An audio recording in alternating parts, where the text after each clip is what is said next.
A plane bound for New York was about to take off. The cabin was full of passengers who were busy finding their seats.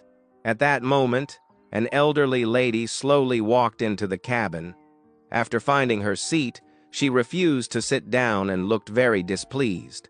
A flight attendant, concerned, asked, "Ma'am, is there a problem?" The old woman pointed at a young man sitting next to her and said unhappily, "I cannot sit here." When the flight attendant asked for the reason, the old woman replied openly, "Can't you see? His skin color is different from mine. I will never sit next to that black man. Please help me change my seat immediately."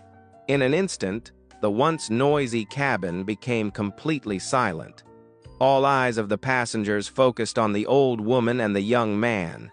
The young man, hearing these words, felt uncomfortable, but remained quiet and restrained, without responding. The flight attendant replied calmly and politely, "I will report to the captain to see if we can resolve this issue for you." After a while, the flight attendant returned to the cabin and, smiling, said to the old woman, "Ma'am, the economy class is fully booked. However, the captain has agreed that in this case, we can upgrade the passenger to first class free of charge." The old woman smiled smugly, and just as she was about to pick up her belongings, the flight attendant turned to the young man and said politely, "Sir, please stand up.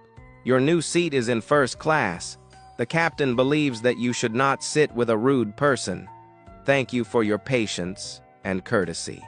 The young man was first surprised, then he stood up. Accompanied by the warm applause of the passengers, he smiled as he walked to first class. The old woman was left dumbfounded, her face turning red as she lowered her head in shame.